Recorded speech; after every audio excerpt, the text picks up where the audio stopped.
Vítajte v dnešnom viedenskom podcaste, zdraví vás Boris. A dnes budeme volať, ako som vám už minulý týždeň povedal, s Evou, tak som zvedavý, že či nám zdvihne. To už prešlo 10 minút. No ahoj Eva, vítaj vo viedenskom podcaste. Ahoj. Už prešlo 10 minút, ako som ti povedal. A môžeme sa do toho rovno pustiť. Dúfam, že máš pripravené témy. Nemám nič pripravené, iba svoj hlas. A tak nám povedz, ako sa má. Dobre sa mám. A čo si robila posledný víkend? To je tiež zaujímavé možno. Bola som fotiť jednu akciu, prvú Eurovíznu konferenciu na Slovensku. A to bola konferencia, ako oficiálna konferencia Eurovízie? Oficiálna konferencia, ale eurovíznych fanúšikov, ale teda oficiálnych klubov. A existujú kluby oficiálnej Eurovízie na Slovensku aj v Rakúsku. Áno. A oni spolu proste urobili jedno veľké stretnutie alebo konferenciu. No to je zaujímavé. Ako bolo? Super bolo. To zaujímavé. Aj si vystihla, že o čom sa bavili, či si iba fotila? Aj som vystihla, o čom sa bavili, však prvý blok bol Katarína Hasperová a taký eurovízny expert Jan Winkler sa volá. On už vlastne roky to, ešte keď v 68. hovoril, že to proste odvtedy funguje, bol aj členom porôd medzinárodných, keď sa vyberali proste speváci na tie kola svetové a no a on sa k tomu, tak oni rozoberali vlastne to pôsobenie v tých rokoch 90. Na Eurovízii a ako to proste teraz pokročila, že keby sa vlastne aj Slovensko vrátilo nejakým zázrakom na Eurovíziu. Takže vlastne ten rozdiel, ktorý za tých 10 rokov, či odkedy vlastne sa už nezúčastňujeme, strašne veľký vývoj to nabralo a vlastne už by to asi ťažko dobiehal niekto. A to máš vlastne pravdu, ale budeme sa touto témou zaoberať v niektorom z následujúcich podcastov. Teraz mám úplne inú otázku z úplne iného súdka. A tou otázkou je, že aké staré sú tvoje deti, ak to teda môžem načať. Môžeme 8 a 5 ročné, čiže jednu mám ešte teraz posledný rok v škôlke a druhá je tretiačka. A mňa tak zaujíma z pohľadu Slovákov vo Viedni alebo Slovákov v zahraničí, ako je to s deťmi, keď už máš povedzme 8-ročné dieťa a že vlastne, akým spôsobom oni sa podľa mňa veľmi dobre naučia po nemecky a majú oni problém potom so slovenčinou tvoje deti alebo vedia v pohode po slovensky? No, počuť už na prízvuku, akože napríklad ja som sa vždycky ako dieťa, lebo ja už vlastne pochádzam z takej rodiny, kde sa moja teta vydala za Rakúšana a teda moji bratranci vždycky rozprávali bilingválne, čiže aj nemecky, aj slovensky a keď boli na Slovensku, tak proste s babkou, babka nevedela po nemecky ani slovo, takže museli vlastne komunikovať slovenčine, aj teda ich mama k tomu viedla, moja teta. A ja som už v takomto prostredí vlastne vyrastala, ale vždycky som sa čudovala, že proste oni strašne mali prízvuk a vlastne bolo to veľmi počuť, že napriek tomu, že vedeli perfektne akože všetky slová, veľakrát vlastne rody si mýlili, že proste miesto ženského používali mužský a tak ďalej, alebo sa im to proste plietli tieto rody, lebo oni majú vlastne to derdy das tiež inak, ako proste keď priraďujú členy. Tie rody majú tiež inak, že proste, chápeš, povedia das auto a to je vlastne u nás, no to teraz som uvedla príklad, kde je to rovnaké, ale proste... Dizone. Napríklad. Dizone, no napríklad, hej. Čiže oni to proste nejako úplne v tej konverzácii síce rozprávali plynulo, ale mne to vždycky znelo smiešne, lebo proste to bolo počuť. Čiže by to asi znelo tak ako Slováci, ktorí prídu a ešte sa naučia po nemecky a tiež si uvažujú v slovenských rodoch a podľa toho potom po nemecky rozprávajú a všetko vyznie Rakúšanom smiešne asi. No, čiže áno, môžeme to takto vnímať, že aj oni nás tak počujú, ako ja som počúvala mojich bratrancov. A teraz vlastne aj moje deti majú už akože moje deti už rozprávajú tromi jazykmi, lebo však to je angličtina už od škôlky. A oni vedia dobre prepínať, ale napríklad slovensky tiež toto majú, že proste to R tam počuť, to rakúske a tie slovosledy alebo proste niektoré tie gramatické skladby vied nedodržiavajú už. Hej, vedia super, rozumejú všetko, aj napríklad moja mama, keď s nimi rozpráva po slovensky, tak jasne vedia aj telefonovať, všetko suverene, ale tú gramatiku už asi nebudú ovládať. No tak to hej. To napríklad môjho brata dcéra, tak tiež tá vie perfektne po nemecky, ako fakt perfektne, aj so všetkým, čo k tomu patrí. A čo sa týka slovensky, tak vie po slovensky, ale nepovedal by som, že vie perfektne po slovensky. Je počuť aj ten prízvuk, že má vlastne taký kvázi už ako keby nemecký prízvuk, ako keď Eva Maziková niečo povie. A tá má taký zvláštny prízvuk. A po slovensky, no tak aj ona má taký zvláštny prízvuk, ale to by až tak strašne nevadilo, ale vadí to, že jednoducho ona už potom tie vety nehovorí správne. Niektoré. Nehovorím, že všetky, dá sa jej všetko rozumieť, ale keby prišla na Slovensku, tak by si o nej pomysleli, že sa slovenčinu naučila niekde, ja neviem kde v škole a že to nie je Muttersprach. Takže asi tak. No aj u mňa to tak presne mám, že oni síce vedia a tú potrebu, akože napríklad keď sa rozprávajú s babkou, alebo proste s mojou mamou, alebo s niekým, kto neovláda nemčinu, tak vedia dobre prepnúť a proste vedia v tej reči komunikovať. Keď sú na Slovensku, alebo keď sú vlastne v styku slovenčinou. No a my doma, ja sa s nimi bavím, napríklad jedna mladá dcera, môžem to aj takto na rovinu povedať, ona navštívuje psychológa a ten mi poradil, že aby sa ona naučila vyjadrovať svoje pocity a správne komunikovať, tak mám vybrať jej jeden jazyk, ktorý proste bude pre ňu ten hlavný, ako keby. A ona vie tiež po slovensky, ale proste komunikujem s ňou v nemčine, lebo ona mi tak prepína, tá staršia lepšie, ale táto mladšia mi tak prepína viacej do nemčiny. Ako keby jej to lepšie sa jej komunikuje v nemčine. Tak jej to zatiaľ s tým nepletie, možno keď bude staršia, tak to bude iné, ale teraz ešte keď je taká malá a keď proste má nejaké zdravotné problémy, tak je to takto lepšie. Ináč toto je veľmi zaujímavá téma. Ja by som bol zvedavý, čo ľudia napíšu o tomto do komentárov, ktorí majú deti v Rakúsku, že ako sú ich deti na tom. Lebo ma to veľmi zaujíma. Ja viem, že existuje vo Viedni škola Komensky, nie? A kde môžeš dať deti do bilingválnej školy aj na gymnázium a tak. Ale veľa Slovákov to nerobí. A ako sa teda ty s tým popasovali, lebo je to také zaujímavé, lebo pokiaľ viem, tak každý má rodinu na Slovensku a my máme na Slovensku kvázi babku, moju mamu a pre ňu je dôležité, aby môjho brata dcera hovorila po slovensky, nie? Lebo ona sa už po nemecky asi ťažko naučí. Ešte by ma zaujímalo, že mohol by niekto sa ozvať alebo napísať prípadne nejaký príbeh, alebo teda kľudne sa môžete aj na budúce, tak tomu môžeme vyjadriť v podcaste, že zaujímalo by ma staršie deti, keď už sú proste, ja neviem, 15-ročné, že ako to vtedy majú s tým jazykom. Keď už tu proste majú aj kamarátov, aj všetko a že či sú ochotné vôbec v tom jazyku komunikovať. Ja pracujem pre Draj a mám dosť často zákazníkov aj slovenských, aj českých. A môžem povedať, že minule som mal jednu českú zákazníčku, ktorá tam bola so svojím vnukom u nás.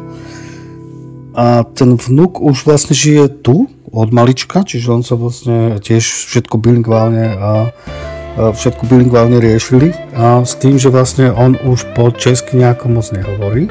Všetko rozumie, ale keď mu niečo povieš, aj po slovensky alebo po česky, teda keď mu aj ona niečo po česky povedala, tak odpovedal po nemecky.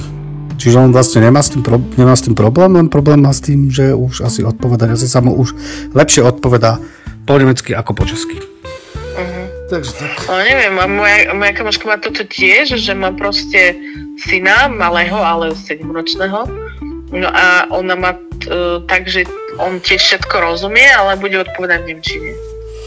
No, tak asi pravdepodobne to nakoniec dopadne tak, že sa to pre nich stane nie že mŕtvým jazykom, ale proste rozumejú, ale nekomunikujú. No tak akože moje deti sa rozprávajú po slovensky zatiaľ. Aj akože keď napríklad no akože aj takto doma, že niekedy keď mne sa nechce po nemecky, tak tiež rozprávam s nimi akože po slovensky alebo miešane a niekedy to už aj ja mixujem, že mne to je proste po tých rokoch také prirodzené, že tie dva jazyky používame a viem, že mi rozumejú deti, či poviem tak alebo tak. Čiže možno aj ja im robím zlozvyk v tom, že a ešte napríklad s tou staršou sa snažím rozprávať dokonca aj po anglicky, lebo ja sa v tom chcem zlepšiť, ja som strašná v tejto angličtine. Ja sa volám, že večný začiatočník. A ja. Ja akože, ja mám toto mám presne, jak toto s tí ľudia so slovenčinou, že ja rozumiem skoro všetko, ja viem texty pesničiek, viem, o čom to je, viem ti aj v hlave viem o význam toho všetkého, aj rozumiem. A ešte keď nad tým môžem porozmýšľať, tak viem aj vysúkať nejakú vetu. Ale ak mám rýchlo, keď ma niekto osloví nejaký turista, že proste povedal mi cestu, tak ja začnem hápkať po nemecky a vôbec neviem ani povedať, že choď ľavo. No pekne, a ty si už teraz vlastne koľko v Rakúsku? Ja som teraz 14,5 roka. No, tak ja musím byť dlhšie ako ty, lebo ja som skôr ako ty.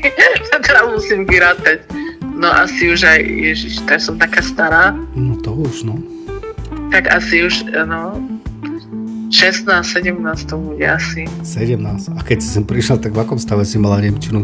Lebo sme sa bavili o angličtine, ale v akom si mala nemčinu? Však ja som to písala v mojom blogu, že ja som z nemčiny, to, že ja som vlastne mala polku tej rodiny v podstate nemecky hovoriacu, no. Tak ja som vždycky ten kontakt s nemčinou ako keby mala.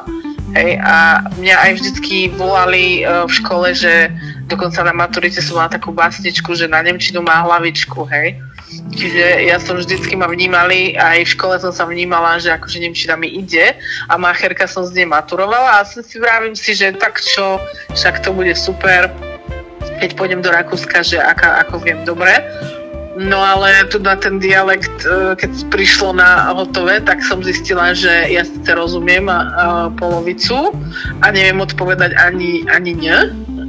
Vôbec. Čiže bolo to veľmi zvláštne a nakoniec, keď som išla do jazykovej školy tu na prvej, tak keď som robila ten vstupný test, tak som zistila, že som iba na A2, no. Čiže ja som z nemčiny maturovala, čiže tu by som mala mať po správnosti B2. B2, no. Ale tá úroveň nemčiny pred 20 rokmi som maturovala pred 20 rokmi. Ale vieš čo, zaujímavé je, že ale možno, že je to tak, že ten školský systém na Slovensku, tam by to možno ešte stále bola B2. Kto vie, vieš? Len keď sa dostaneš do toho štátu, kde sa naozaj rozpráva po nemecky, tam sú tie nároky možno oveľa vyššie, ako keď sa učíš. Nemyslím si to, ja si myslím, že to bola kvalitou výučby, že my sme boli tesne po revolučné deti, ktoré sa začali učiť jazyky. No. A že ešte tá úroveň proste toho tej výučby nebola. Nebolo to také. Môže byť, že to bolo tým spôsobené, no. No teraz by som, asi keby som teraz maturovala z nemčiny, tak zmaturujem rovnako s maturantami, podľa mňa, že sú teraz, čo už vychádzajú školy, sú podľa mňa nemecky na tom tak dobre ako ja. Teraz. No dobre, a keď si mala teda úroveň A2, tak potom čo si všetko urobila preto, aby si mala vyššiu úroveň?